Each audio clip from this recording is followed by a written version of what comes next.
This video sponsored by SBO School of Business Organization. இது ஒரு part time job. நம்ம வீட்ல இருந்தபடியே ஈஸியா மணி earn பண்ண முடியும். ஸ்கிப் பண்ணாதீங்க, பெரிய தப்பு. தினம் 300 ரூபாய் சம்பாதிக்க அரிய வாய்ப்பு. Instagram, Facebook பயன்படுத்த தெரிந்தால் போதும். Content post and content publishing மூலமா தினம் 300 ரூபாய் சம்பாதிக்கலாம். இந்த வேலை செய்ய 5 நிமிடம் போதும். Work training support, group communication support, all language customer live chat support, முக்கியமா சொந்தமா ஒரு பிசினஸ் ஸ்டார்ட் பண்ற அளவுக்கு உங்களால கற்றுக்கொள்ளவும் முடியும், சம்பாதிக்கவும் முடியும். இந்த வேலை வாய்ப்பு வழங்குவது 5 வருடத்திற்கு மேல ரன் ஆகிட்டு இருக்க நம்ம தமிழ்நாட்டு company school of business organisation private limited. மேலும் விவரங்களுக்கு டிஸ்கிரிப்ஷன்ல கொடுத்திருக்க நம்பருக்கு வாட்ஸ்அப் பண்ணுங்க. இன்னைக்கு நம்ம மஷ்ரூம் ஃப்ரை எப்படி செய்யறதுன்னு தான் பார்க்க போறோம். வாங்க பார்க்கலாம்.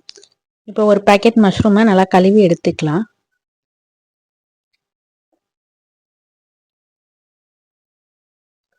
மூணு தடவை இல்லைன்னா 4 தடவை நல்லா வாஷ் பண்ணி எடுத்துக்கலாம். இப்போ வாஷ் பண்ணியாச்சு. இதை ரெண்டா கட் பண்ணி எடுத்து வச்சுக்கலாம். இப்போ ரெண்டா கட் பண்ணியாச்சு மஷ்ரூமை. தேவையான மசாலா: மல்லித்தூள், மிளகாய்த்தூள், கரம் மசாலா, சிக்கன் மசாலா, மஞ்சள் தூள். சோம்பு தாளிக்கிறதுக்கு வெங்காயம், தக்காளி, இஞ்சி பூண்டு பேஸ்ட். இந்த பூண்டு எதுக்கு எடுத்து வச்சிருக்கோம்னா இதை நம்ம கிரேட் பண்ணிக்க போறோம். துருவி கொஞ்சம் சேர்த்துக்க போறோம். இல்லைன்னா குட்டி குட்டியா சாப் பண்ணி கூட நம்ம சேர்த்துக்கலாம். இது போல துருவி எடுத்துக்கலாம்.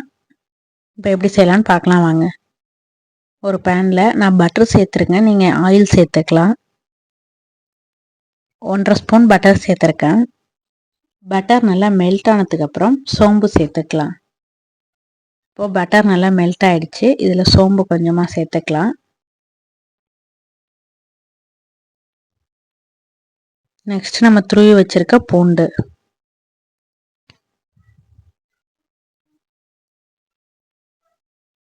பூண்டை லைட்டா வதக்கிட்டு அதுக்கப்புறம் நம்ம வெங்காயம் சேர்த்துக்கலாம்.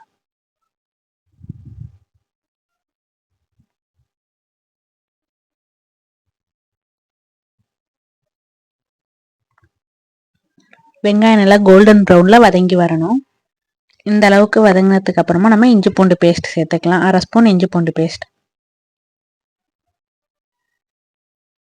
இதுக்கப்புறம் நம்ம எடுத்து வச்சிருக்க மசாலா சேர்த்துக்கலாம்.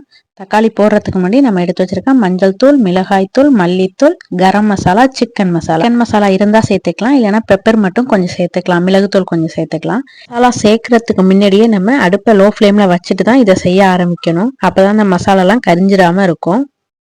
மசாலா லோ ஃப்ளேம்ல வச்சு ஒரு 30 செகண்ட் மட்டும் நம்ம வதக்கினோம்னா அது நல்லா பச்சை வாசனை போய் சூப்பரா ரெடி ஆயிடும். இப்போ நம்ம தக்காளி சேர்த்துக்கலாம்.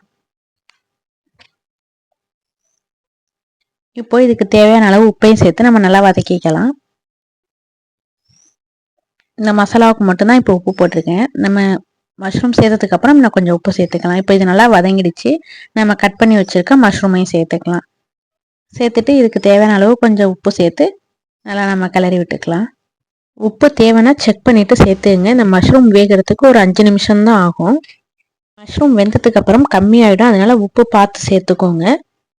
இப்போ மஷ்ரூம்லேயே தண்ணி விட ஆரம்பிச்சிடும். நம்ம தண்ணி சேர்க்க வேண்டியதில்லை. இப்போ இதை ஒரு மூடி போட்டு வேக வச்சிடலாம். ஒரு 5 நிமிஷம் வேக வச்சு நம்ம எடுக்கும்போது நல்லா தண்ணி விட்டுருக்கோம். இங்கே பாருங்க எவ்வளோ தண்ணி விட்டுருக்கு. நான் தண்ணியே சேர்க்கலை. இதுலேயே நல்லா இது வெந்து வந்துடும். உங்களுக்கு கிரேவியாக வேணும் அப்படிங்கிறப்போ நீங்கள் இதில் கொஞ்சம் தண்ணி சேர்த்துக்கிட்டிங்கன்னா உங்களுக்கு கிரேவியாக சப்பாத்திலாம் வச்சு சாப்பிட்றதுக்கு நல்லாயிருக்கும். இப்போ இதை நான் ரைஸ்க்கு செய்கிறேன். சைடிஷாக தொட்டுக்கிறது மாதிரி கொஞ்சம் ட்ரையாக செய்ய போகிறேன். அவ்வளோதான். அதனால தான் நான் தண்ணியே சேர்க்கலை. இப்போ தண்ணியெல்லாம் நல்லா ட்ரை ஆகி வந்துடுச்சு. அவ்வளோதான், மஷ்ரூம் ஃப்ரை ரெடி ஆயிடுச்சு. சாதத்தோட மிக்ஸ் பண்ணி ஸ்கூலுக்கு லஞ்ச் பாக்ஸாகவும் கொடுக்கலாம். நீங்களே வீட்டில் ட்ரை பண்ணி பாருங்க. ரொம்பவே டேஸ்டாக இருக்கும். தேங்க்யூ.